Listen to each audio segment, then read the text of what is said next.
This man sleeps on the sidewalk of one of the richest countries in the world. Tonight, he has nowhere to go. This is homelessness in America. How does someone go from having a home to sleeping right here? What you're about to see happens every day in America. These luxury homes is a reality most people never see. This is America's hidden homelessness. The city wakes slowly along the bends of the Mississippi River, and in Memphis, Tennessee, where median home values hover around the low to mid $200,000 range, cheap by national standards, yet impossibly distant for thousands.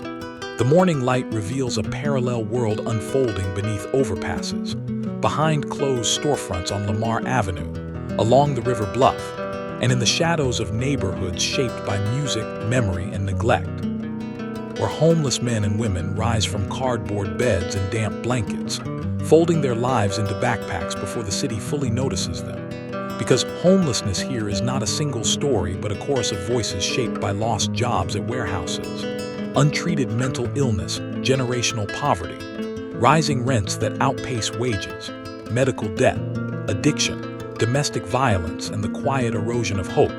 And as downtown condos advertise luxury living within walking distance of Beale Street, people like Raymond, who once worked security at FedEx Field, count change for coffee and wonder how a city built on soul music can feel so indifferent, while shelters fill quickly, forcing many to choose between strict curfews or sleeping outside where safety is never guaranteed, where women hide in plain sight to avoid assault and older men cling to routine as their last form of dignity.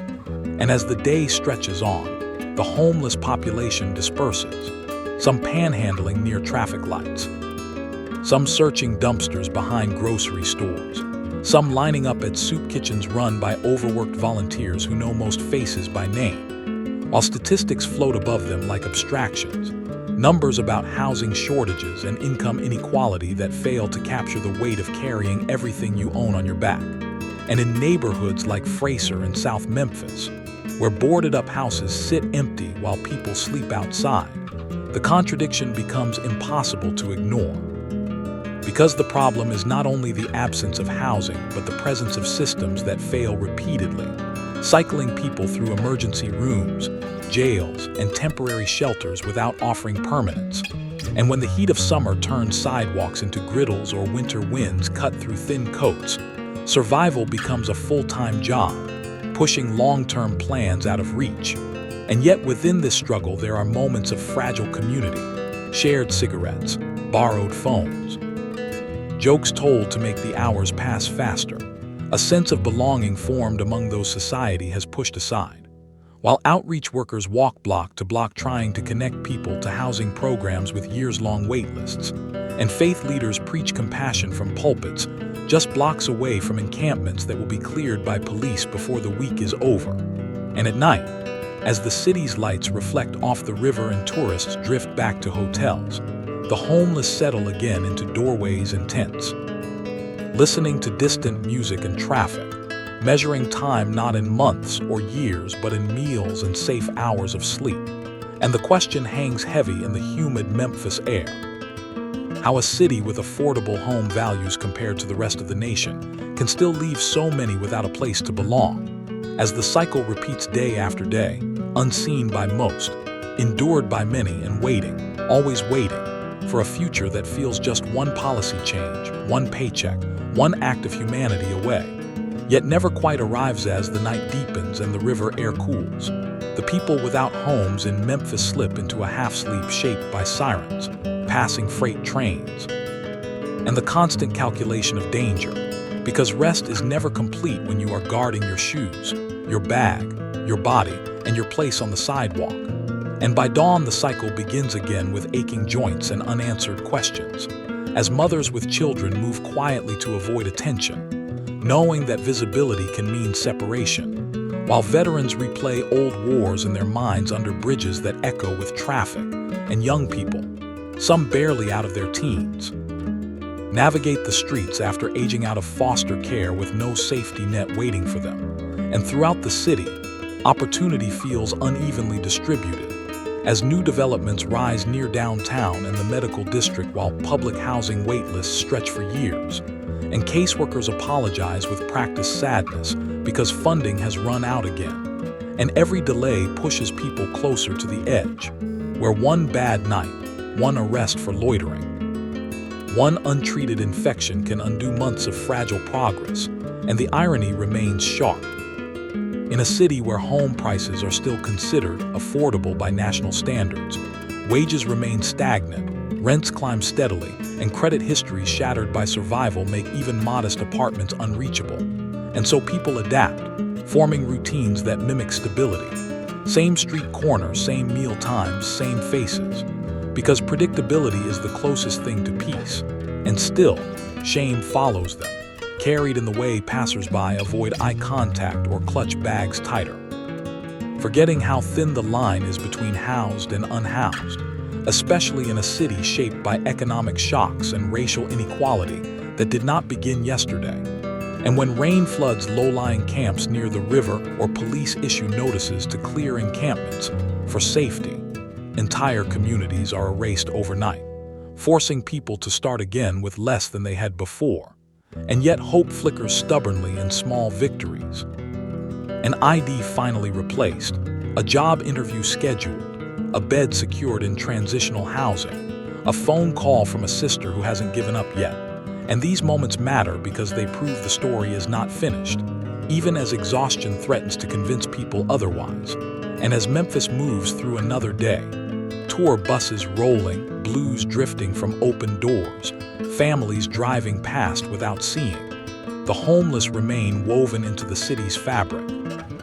Living proof that housing is not just about numbers or markets, but about dignity, memory, and the right to rest without fear. And until the city chooses to treat shelter as a foundation rather than a privilege, the river will keep flowing past a skyline that tells only half the truth.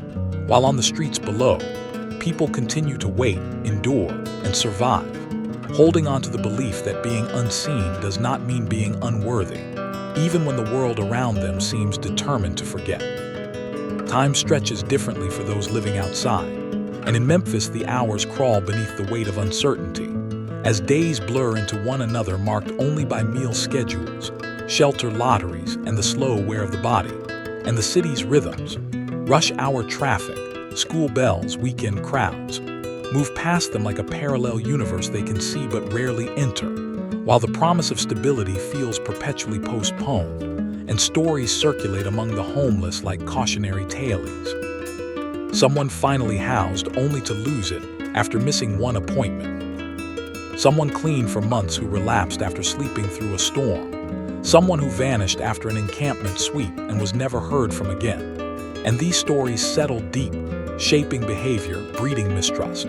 Because hope has consequences when it is repeatedly taken away. And still people try, lining up for day labor that pays just enough to eat but not enough to save, charging phones at libraries to check emails that rarely bring good news, and filling out forms that ask for addresses they do not have, while the systems designed to help them often move too slowly for lives that require immediate answers. And as seasons change, the struggle adapts, summer heat bringing dehydration and illness, winter cold turning small mistakes into fatal ones. And each year the city mourns quietly when someone is found unresponsive in a doorway, their name briefly appearing in local news before fading from public memory, even though their absence leaves a hole in the small community that knew them. And in these moments, the question grows louder. What does progress mean if it does not reach the most vulnerable? If rising property values and new developments coexist with people sleeping feet away from vacant buildings? And as policymakers debate budgets and strategies, the homeless live the results in real time, feeling every delay as hunger, every cut as displacement, every promise as something to be cautiously examined rather than trusted. Yet amid this relentless uncertainty, humanity persists in stubborn ways. Someone sharing the last of their food, someone standing watch while another sleeps, someone teaching a newcomer where to find water or how to avoid trouble. Acts that do not solve the crisis but soften its edges. And as night falls once more over Memphis, the river reflecting lights that seem almost close enough to touch, the homeless settle into another uneasy rest, carrying with them the weight of survival and the quiet insistence that their lives matter, even if the city has not yet decided how to prove it.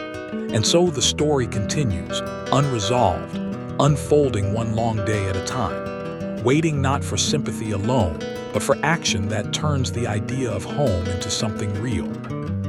Morning returns without ceremony, and for those still sleeping outside in Memphis, it arrives as a negotiation between pain and persistence. As stiff backs rise from concrete and tired eyes scan the street for signs of danger or opportunity, because every new day demands effort before it offers anything in return. And the homeless move again through familiar routes, toward churches serving breakfast, toward clinics with limited hours, toward corners where generosity fluctuates with traffic lights and moods. While the city's economy hums unevenly around them, warehouses expanding, logistics trucks rolling through, yet leaving many behind whose labor once powered those same systems. And conversations drift through camps about rising rents, about neighborhoods changing, about how even the cheapest apartments now require deposits and paperwork that feel deliberately out of reach. And the frustration settles deep because the math never works. Minimum wage versus rent, day labor versus stability, survival versus progress. And in this imbalance, people age faster, illnesses linger longer, and trust erodes further. And still the city tells itself stories of growth and revival while entire lives remain paused in limbo, waiting for housing placements that move at the pace of policy rather than need. And when outreach teams arrive with clipboards and good intentions, reactions are mixed, gratitude tangled with suspicion. Because help has come before and disappeared just as quickly, leaving disappointment heavier than before. And the psychological toll becomes as real as the physical one, shaping how people speak, how they dream, how far into the future they allow themselves to imagine. And for many, the future shrinks to the next safe place to sleep, the next meal, the next moment without harassment or fear. And as afternoon heat settles over sidewalks and alleyways, bodies slow and patience thins, conflicts flare and fade. Reminders that constant stress sharpens every emotion. And yet even then, compassion surfaces unexpectedly. A stranger offering water, a volunteer listening without judgment, a small kindness breaking through the routine hardness of the streets. And these moments linger longer than insults or indifference because they affirm something essential that homelessness tries to strip away.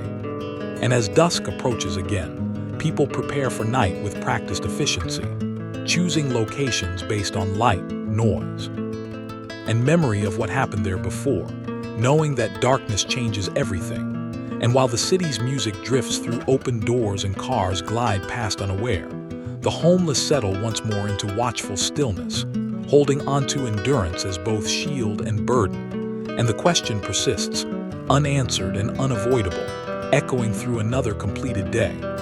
How long can a city ask people to survive without ever truly inviting them back inside?